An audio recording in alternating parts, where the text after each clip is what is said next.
Hocam biz içinde bulunduğumuz durumdan ötürü biliyoruz ama yabancı ortaklarımızın da bilmesi amacıyla salgın sürecinde eğitim açısından ülkemizde ne gibi önlemler alındı, ne gibi eylemler gerçekleştirildi? Evet, bizler de gerçekten bu uzaktan eğitim sürecinde tüm dünyadaki ülkelerde olduğu gibi gerek öğretmenler gerekse de öğrenci olarak çok zorlandık. Ancak biz de Milli Eğitim Bakanlığı tarafından kurulan EBA sistemimizi kullanmaktayız. 20 Mart'tan itibaren de bizler canlı derslerimizi uzaktan eğitime bu sistem sayesinde devam ettik. Bu sistemin bizlere getirdiği avantajlar gerçekten öğrencilerimize ulaşma yönünden müthiş bir şekilde gerçekleşti. Dezavantajlı durumda olan öğrencilerimize ise bizler ne yaptık? Okullarda EBA'ya ulaşma destek noktaları kurduk ve oralardan gerek öğrencilerimize internet olarak gerekse de bilgisayar desteği vererek bu sistemden kopmamasını sağladık. Gerçekten dezavantajlı grupta olup bu sisteme de erişemeyen öğrencilerimize de bakanlığımız tarafından TRT, EBA, ilkokul, ortaokul ve lise gruplarında canlı yayınlar yapıldı ve bu canlı yayınlarla televizyondan da öğrencilerimize ulaşma imkanı bulduk. Ve bu süreci öğrencilerimizle en az hasarla atlatmaya çalıştık.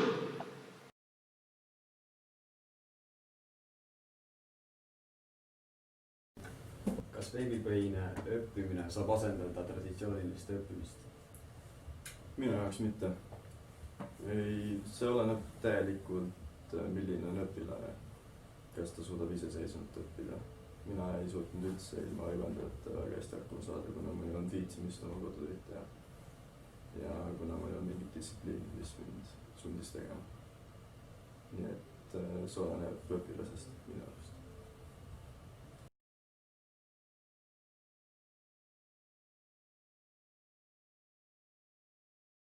Mas que a professora usou durante as aulas online, porquê? Ora bem, durante as aulas online nós tivemos que nos readaptar, reajustar.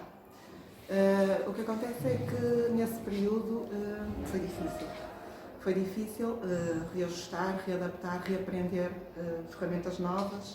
O que é que eu fiz? Tentei aproximar ao máximo as aulas online das aulas presenciais, de forma a que os alunos sentissem o mínimo de desconforto pelo facto de estarem não presencial. Pronto, as ferramentas que eu adotei foram variadas, desde plataformas educacionais, portanto, escola virtual, aula digital, utilizei o Kahoot, utilizei o Socrative, utilizei o Ipatiamat, tudo ferramentas que me permitissem utilizar aqui uma metodologia adaptada da escola, portanto, da aula invertida. A ideia era vocês em casa poderem fazer um estudo autónomo, fazer uma investigação mais aprofundada sobre o tema e depois na aula, nos momentos síncronos, podermos explorar um bocadinho mais, ver as vossas dificuldades e poder eu esclarecer as vossas dificuldades.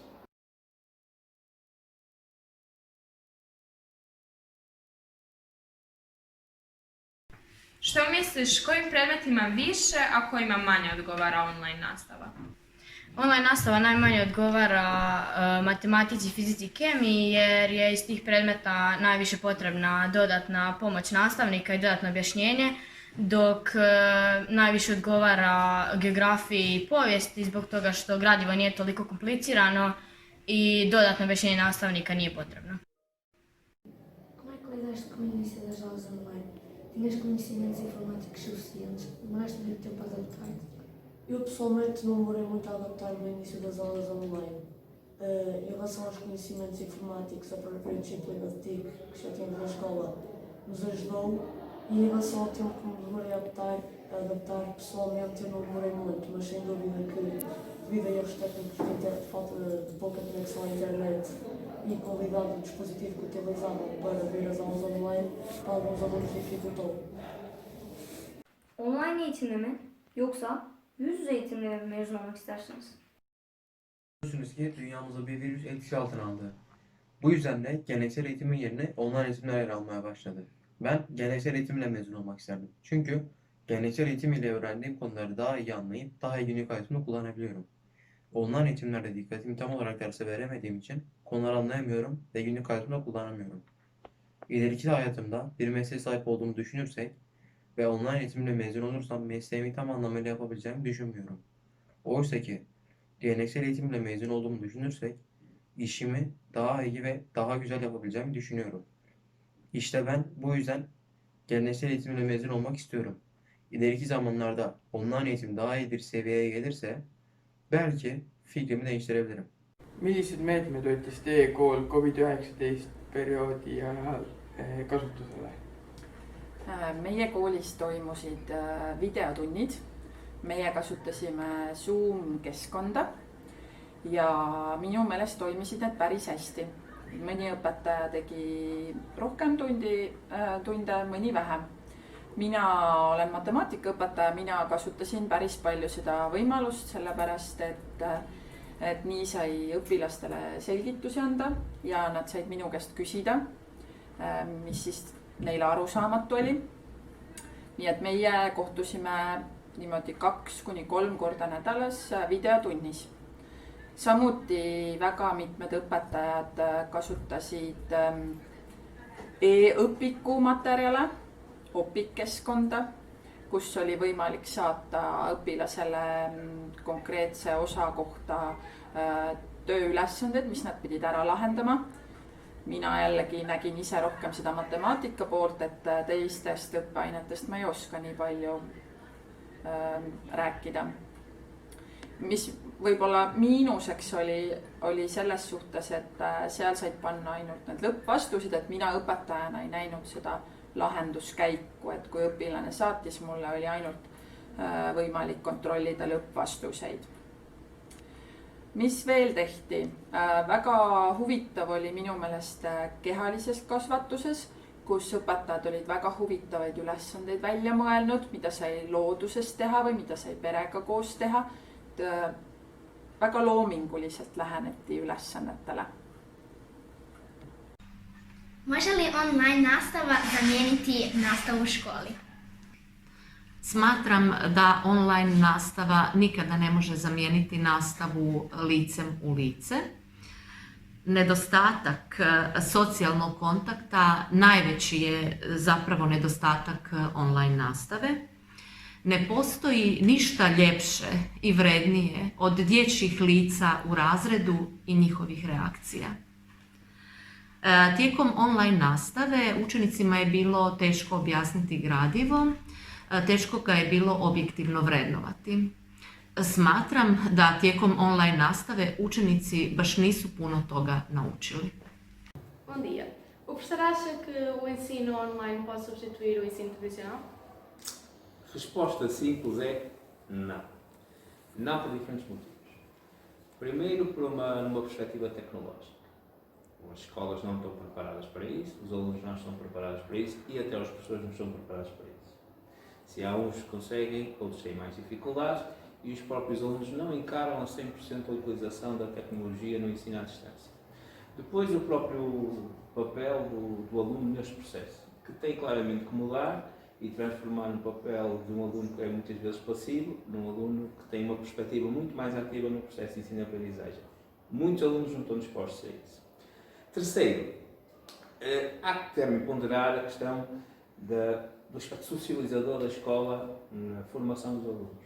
Os alunos, se estiverem em casa, não vão desenvolver competências sociais que são necessárias para o resto da vida. Por isso, determinantemente, não. Yüz yüze eğitim ve online eğitim öğrencilerin ihtiyaçları arasında nasıl karşılaştırıyorsunuz? Evet, küresel salgınla birlikte eğitimde odak noktamız online eğitim oldu diyebilirim. Tabii ki online eğitimin avantajları olduğu kadar bizim için dezavantajları, zorlayıcı noktaları da oldu. Özellikle bu süreçte bizler yüz yüze eğitimin önemini çok kez deneyimleyerek hayatımızdaki yerini daha iyi fark ettik. Özellikle yüz yüze eğitimdeyken öğrencilerimiz birbirleriyle sosyalleşebilecekleri, arkadaşlarıyla iletişim kurabilecekleri, oyunlar oynayabilecekleri ve sohbet edebilecekleri zamanlar vardı. Ancak online eğitime geçtikten sonra bunları öğrencilerimizle çok fazla gerçekleştiremedik. Yani canlı derslerle tabii ki eğitim öğretim müfredat temelli olarak devam etti ancak öğrenci motivasyonunu sağlama noktasında online eğitimle birlikte zorlandık diyebiliriz. Kas veebipõhine õppimine mõjutab lapsevanemaid ja õpilasi vaimselt ja kuidas? jah, sest et see oli väga stressirohke õpilastele, kuna iga õpetaja andis iga päev väga palju õppida. Samamoodi nad ei mõelnud selle peale, et meil on veel teisi aineid, kus õppida, seega õpikoormus oli väga suur ja vanematele oli see ka stressirohke, sellepärast kuna nad pidid töö kõrvalt aitama meil õppida ja pidid ise samamoodi kõike meelde tuletama ja paljusid asju, mida nad ei osanud õpetada, tuli siis meil ise lisaks juurde õppida, mis andis jällegi lisaõpikoormuse. Na koje ste sve načine održavali satove tjelesne i zdravstvene kulture tijekom online nastave? Online nastavu sam održavala putem aplikacije, odnosno platforme Microsoft Teams, koristeći razne sadržaje. Moram priznati, bilo je prilično teško osmisliti i biti jako kreativan da bi zainteresirali djecu i što više ih motivirali za tjelesno vježbanje, koje znamo da je u ovoj situaciji od iznimne važnosti, jer tjelesno vježbanje utječe na zdravlje, jača imunitet svake osobe, zajedno naravno uz prehranu. A sadržaji, naravno, to nisu bili sadržaji koji smo mogli odraditi sa planom i programom, nego smo uključili kreativnost. Bilo je tu različitih vježbica, snimanja video sadržaja, koristeći nekakve prijedloge raznih učenika, ali kažem vam, jako teška motivacija kod djece, zatvoreni su bili u svojim prostorima i odvojeni od onog što najviše vole, a to je kretanje. Na tua opinião, quais são os efeitos positivos e negativos do ensino à distância nos alunos? Na minha opinião, os efeitos positivos são o facto de podermos organizar um horário de estudo melhor e podermos estudar ao nosso ritmo. E os efeitos negativos são que algumas matérias são um bocado mais difíceis de compreender à distância do que presencial e também porque há menos interação entre professores e alunos. Što misliš? Kako je online nastava utjecala na psihičko i fizičko stanje učenika? Fizičke posljedice su velike. Sjedeći za računalom oslabljen nam je vid. Slabo smo se kretali i udavljali smo se. Iskrivili smo kralježnicu zbog nepravilnog sjedenja, ali nakon toga svega psihičke posljedice još su veće. Imali smo strah od online ispitivanja jer nismo ništa mogli kontrolirati. Neki nisu imali podršku ukućana pa su zbog toga bili nesretni. Imali smo hrpu zadataka koje nismo mogli riješiti na vrijeme, što nam je stvaralo velik pritisak. Nedostajali su nam prijatelji i susret s njima, učitelji i njihovo tumačenje. Kas te eelistate pigem traditsioonilist või veebipõhist õppimist ja miks? No mina arvan, et selle praeguse ajahetke valguses, kus meid on jälle kummitamas distantsõppe, siis mina jään selle juurde, et näost näkku ja silmast silma kontaktõpe on igal juhul parem. Mingisugusel ajal ja mingisuguses vanuses võib-olla on väga mõttekas ka teatavaid asju õpetada distantsõppet, näiteks gümnaasiumis, aga põhikoolis ja eriti algklassides ja algkoolis on oma õpetaja õpetamine ja õppimine sealsamas õpetaja juures igal juhul kõige parem variant. Nii arvan mina. Online eğitimin avantajları ve dezavantajları nelerdir? Öncelikle online eğitimin avantajlarından bahsetmek istiyorum. Bu süreçte hepimiz evdeyiz ve aslında günlük plan yapmak için bolca bir fırsatımız var. Yani bu planları yapmak şöyle bir şey. Kendimize söz verip tutmak gibi ya da kendimize bir görev verip yapmak gibi. Bu bir sorumluluk aslında. Yani sorumluluğumuzun gelişmesini de sağlayacaktır bu sayede. Ve biz bir bakacağız ki odamızda bir okul oluşturmuşuz, bir kütüphane oluşturmuşuz ve bir dershane oluşturmuşuz aslında. Kendimize bir düzen oluşturmuşuz. Dezavantajlarına baktığım zamansa gerçekten hani öğretmenlerle en önemlisi iletişim kuramıyoruz ve yüz yüze eğitime göre gerçekten online eğitimde anlamakta daha çok zorluk çekiyoruz. Sonrasında bu tabii ki de teknoloji sağlıyor bu süreçte. Bizim en önemli yardımcımız teknoloji oldu. Bilgisayarlar, telefonlar ama bu ekranlara uzun süre bakmak da gerçekten insan sağlığı açısından zararlı olabiliyor. Kuidas ilmnevad erisused hindamisel, veebipõhisel ja tavapärasel õppimisel? Veebipõhisel õppimisel sa ei saa suulist tagasisidet, ainult numbreid. Tavapärasel õppimisel saad sa suulise tagasiside õpetaja poolt ja ta suunab sind õigele teele, et asjadest aru saada. Koje mjere naša škola i država poduzela za vrijeme pandemije koronavirusa vezano uz obrazovanje? Početkom pandemije u našoj školi i državi prešlo se na nastavu na daljinu. Naše ministarstvo u suradnji s Carnetom osiguralo je serverske prostore i programe za korištenje nastave na daljinu. Koristili su se Yammer i Teams. U našoj školi se koristio Microsoft Teams, koji su koristili učenici od 5. do 8. razreda, dok su učenici od 1. do 4. razreda nastavu pratili na televizijskom programu. Što se tiče učitelja, oni su prošli određenu edukaciju za osnovno korištenje Microsoft Teamsa, a učenici su zatim putem učitelja koji informatike te ostalih učitelja uspjeli nešto isto saznati i priključiti se tome programu. Ta nastava se odvijala uz određene manje poteškoće, međutim na kraju je sve to bilo uspješno i to je jedno novo veliko iskustvo za sve sudionike. Online eğitim esnasında mı yoksa yüzde eğitim esnasında mı kendinizi öğrenmeye daha açık hissediyorsunuz? Geleneksel eğitimde kendimi öğrenime daha açık hissediyorum. Çünkü öğretmenlerimle göz teması kurmanın öğrenim şeklinde iyi bir etki yarattığını düşünüyorum. Okullarda kullandığımız birçok eğitim materyalinin evlerimizde olmamasının öğrenime etkilediğini düşünüyorum. Bu nedenle geleneksel eğitimin öğrenime daha çok katkı sağladığını düşünüyorum. Quais as medidas que a nossa escola tomou em termos de educação durante o período de Covid-19? Ora bem, o período Covid-19 já dura algum tempo, desde o ano letivo anterior, do final do ano letivo anterior, e abarca também o início deste ano letivo. No final do ano letivo fomos forçados a implementar o ensino à distância e, portanto, a escola organizou-se precisamente para fazer chegar o ensino a todos os alunos e a todas as turmas através das aulas online, que correram efetivamente bem. Portanto, fizemos um cômputo geral, uma avaliação muito positiva. Como fomos forçados a regressar a ensino presencial no início deste ano letivo, também tivemos que nos organizar de forma a tomar medidas que impliquem a segurança dos nossos alunos, dos nossos funcionários, dos nossos professores. Claro que pensámos em fazer horários desfasados entre turmas, de forma a que não tivéssemos as turmas todas juntas na escola ao mesmo tempo. Portanto, horários desfasados, umas turmas só manhã, outras turmas só tarde, para diminuir o número de alunos da escola e o número de professores também. Além disso, também diminuímos os nossos intervalos. A escola tinha um intervalo de 20 minutos, um intervalo grande, retirámos. Tem apenas 2 intervalos de 10 minutos no período da manhã e outros 2 de 10 minutos no período da tarde, de forma a minimizar a convivência e a aglomeração dos alunos nos intervalos. Essas duas grandes medidas são, digamos, o eixo central. Paralelamente a isso, também tivemos que implementar um plano de contingência, não é?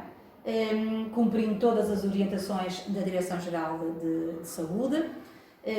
No início do ano letivo, nas primeiras semanas de setembro, fizemos um conjunto de sinalética para os alunos, quando cá chegassem, se organizarem, e os professores também. E estamos a implementar as medidas todas de segurança, em termos do distanciamento, do uso da máscara, da higienização, que são medidas forçosas para que as coisas corram bem. Koji te oblik nastave više motivira za učenje, online ili klasična nastava?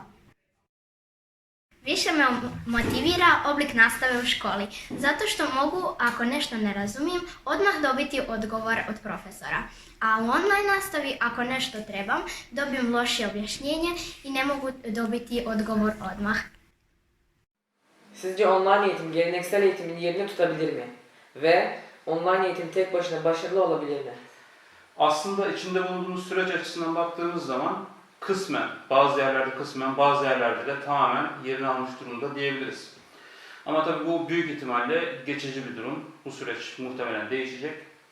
Normal şartlarda bunların ben birbirlerini tamamlamalarının gerektiğini düşünüyorum. Çünkü biz teknolojiyi okullarımızda, sınıflarımızda uzun zamandır kullanıyoruz. Bu nedenle teknolojik ekipmanları, teknolojik aletleri vesaire biz bunları yüz yüze eğitimin içerisine, online eğitimin içerisine bir şekilde entegre ettik. Ama bu salgın dönemiyle birlikte süreç o kadar hızlı ve ani gelişti ki bir anda kısmen veya tamamen online eğitime geçmek zorunda kaldık.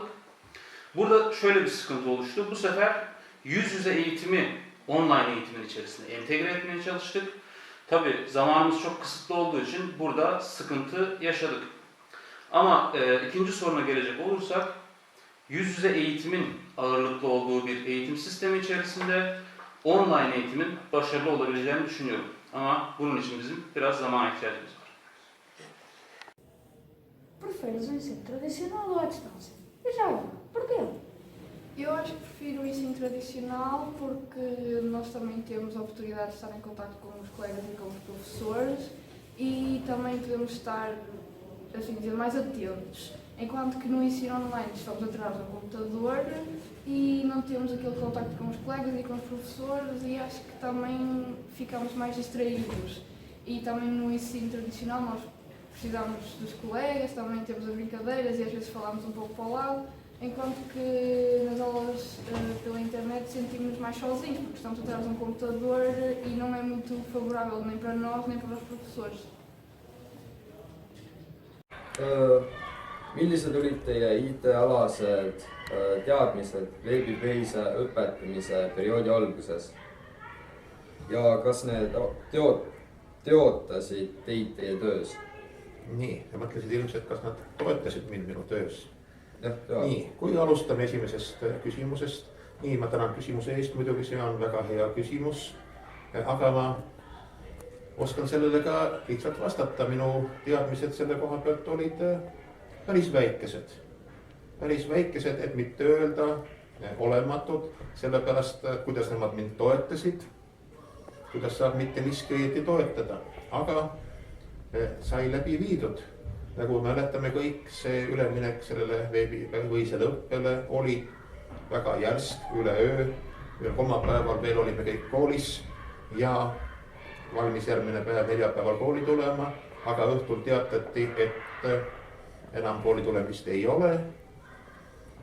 Nii, õigupoolest esimene päev ma võtsin veidi ettevalmistamiseks. Mingid ülesandeid ei andnud, lapsed pääsesid selle võrra kergemalt, aga edasi juba nii lihtsalt ei läinud. Siis tuli midagi tegema hakata. Esialgu oli nii, et andsin ülesandeid, tööviikust teha, õpilased pildistasid neid, saatsid oma fotosid mulle 2-3 erineval aadressil, sageli ei jõudnud midagi pärast kohale, kiilusid kinni, oli omajagu probleeme. Mõned õpilased ka kohalolijate hulgas on neid, nii peagi ei saatnud oma ülesandeid ja vastuseid mulle.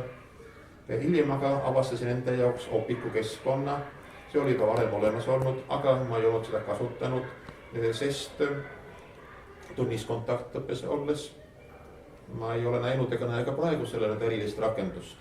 Aga koduse töö jaoks sobisid suurepäraselt, sellepärast et ajalooõpikud ja töövihikud olid Opiku keskkonnas ja on ka praegu päris hästi olemas. Suurem osa klasse sai kasutada täpselt sama õpikud, töövihikud, nagu need seni oli olnud ja siis juba töö hakkas edenema tunduvalt paremini.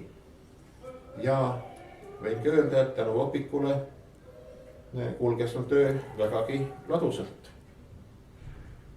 Paraku mõne klassil muidugi seda võimalust ei olnud, aga sai ka niimoodi hakkama. Ja olen ka kuulnud, et kõigis ainetes Opikust abi ei olnud. Ajaloosas oli seda küll.